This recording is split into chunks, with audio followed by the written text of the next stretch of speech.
Solve this problem in plane trigonometry involving right triangle. So this is just application ng right triangle. Okay, so we're doing solutions of right triangle dito. So a ship is sailing due east.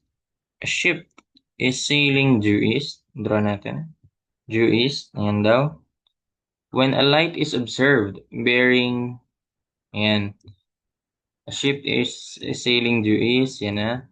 When a light is observed, okay, nung nandito daw siya, nandito siyang pwestong yan, may naobserbahan siyang lighthouse, light lang pala. Okay, so, gawin natin. Gawa tayo ng cross. Kailanganin din natin yan. Copying ko na lang. Tama ba? Okay, nice one. And so, ang bearing niya ay 62 degrees, 10 minutes east. North pa east. North pa east. Parang ganito yan. Ito. Ayan, no? Diba that is 62 degrees north pa east. From north pa right ka pa east. So, mga 45 yan. So, mga dito siguro. 62 degrees. Di natin alam yung distance. Wait lang. Medyo lakihan ko pala. Kasi, may susunod na tanong eh. Ayan, no? Again, layo ko na lang. So, ito mga 45. Siguro mga dito. Ganyan. So, yun yung bearing niya. 62 degrees, 10 minutes east.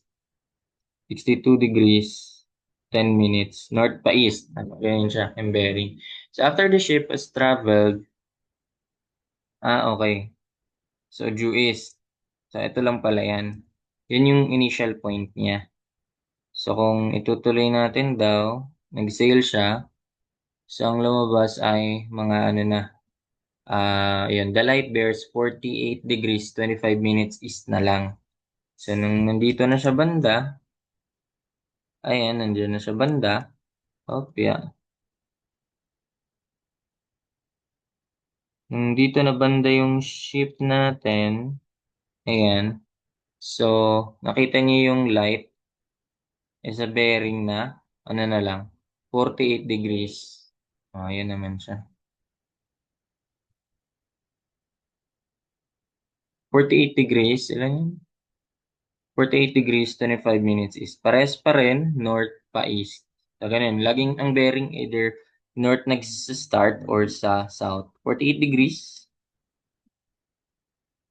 25 minutes. Again, 48 degrees, 25 minutes. So, ayun. So, if the course daw is continued, how close will the ship approach the light? So, ano ibig sabihin nun? How close? If the course is continued, ito, tinuloy-tuloy daw to. Galing ko nga lang ulit. Okay lang naman yan eh. Okay, so tinutuloy to. Tuloy-tuloy siya sa, ano niya, sa course niya na pa-east. Ayan. So, how close will the ship approach the light? Ibig sabihin lang nun, ito lang yung hinahanap. Ano yung shortest distance ng light sa ship?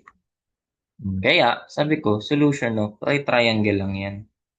Nandito yung light, L na lang. Solution of right triangles lang yan.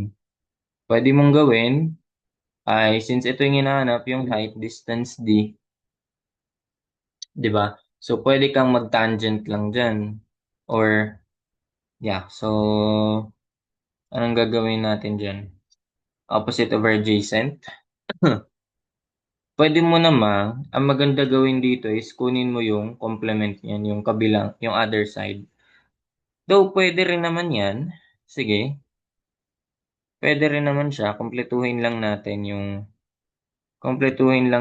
yung triangle. Ayan. Extend ko to dito.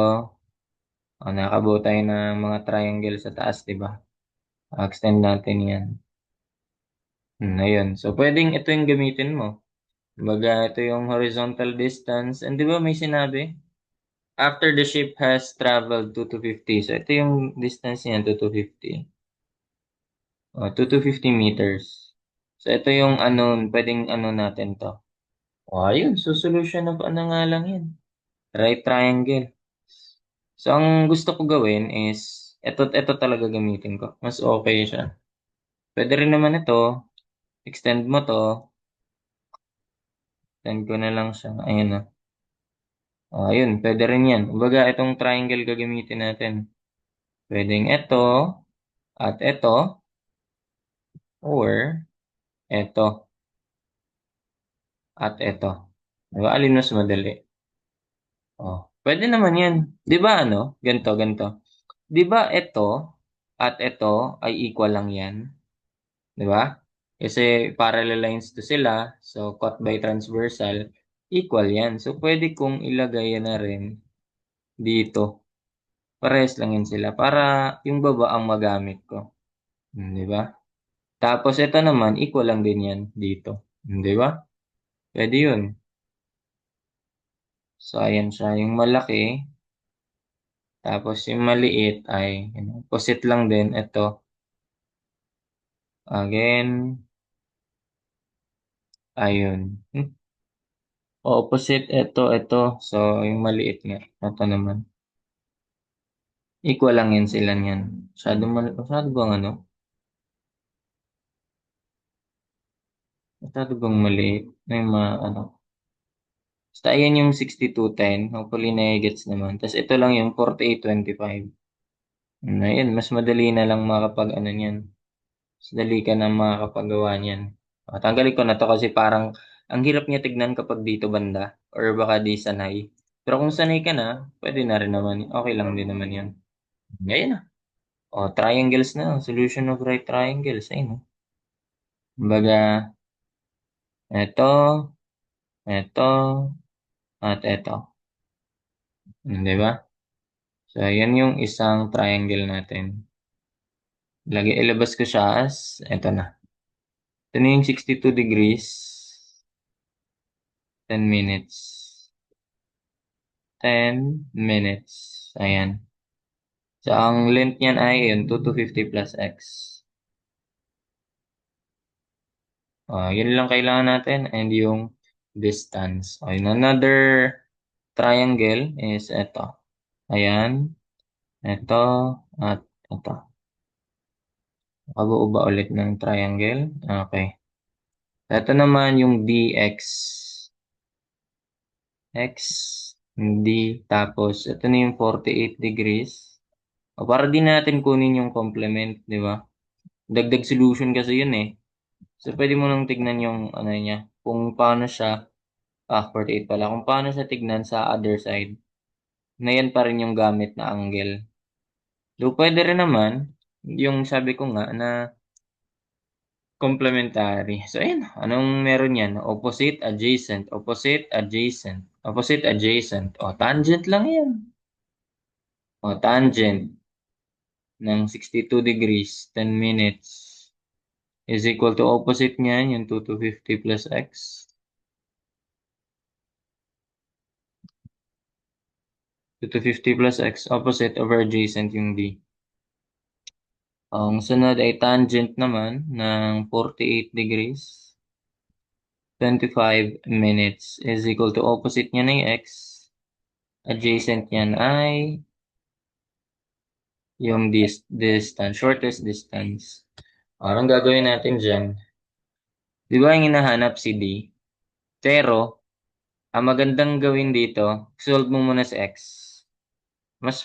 Pwede rin, ano naman yun. Kumbaga, kung gusto mong i-caltech, pwede mo na i-solve agad si D, i-solve agad si D, pero i-modify mo pa kasi. Kumbaga, eto, pagpalitin mo, pwede yon. Pagpalitin mo yan sila, no?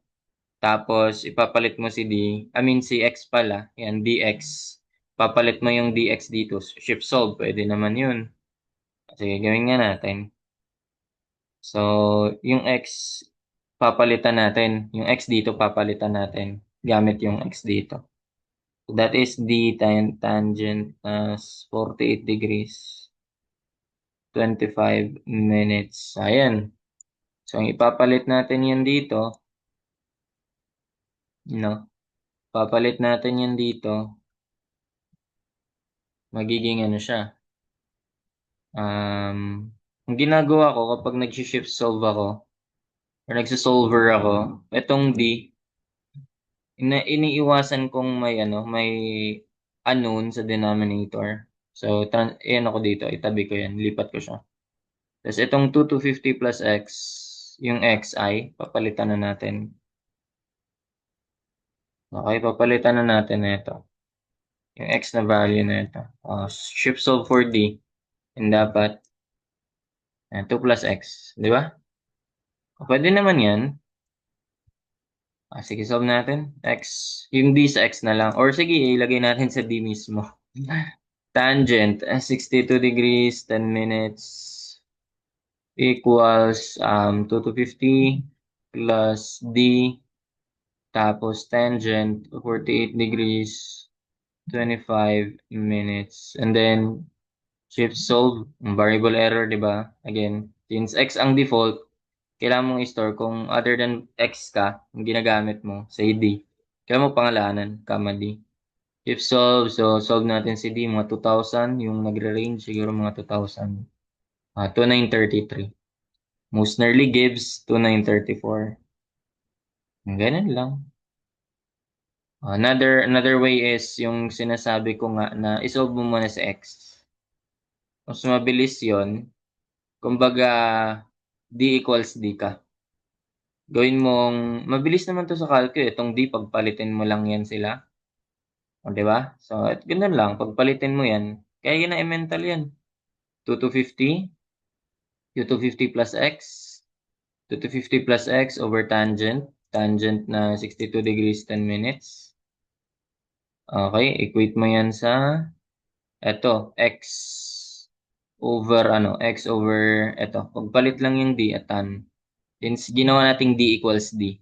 So, tangent of 48 degrees, 25 minutes. Unang masasolve si x. Ano kayang ano kayang distance niyan? So, kung 2,000 to, siguro mga 1,000? Sobra ba yun? 3,000. Ang laki. Mas malayo pala yun.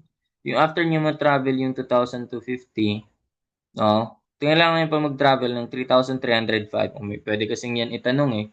Ang tanong kasi dito, how close will the ship approach the light? So, shortest distance yon ng ship and light. Pero pwede rin kasi itanong na, ayun nga, how, ano pa, anong additional distance must it travel to be directly perpendicular na siya sa light ha. Sa light. Pwede rin ganun yung tanungan eh. Again, nakuha mo na sa x, di ba? O ito na lang yan, d tan ano na lang yan, oh. I mean, x over tan na lang yan para makuha mo yung d. Or ito gamitin mo, pero mas complicated kasi ito eh. So, baba na lang, x over tan 48 degrees, 25 minutes. Mas maganda yan kapag hinahanap naman yung x. So, ayun. That's it for this problem. Hope you learned something. Thank you.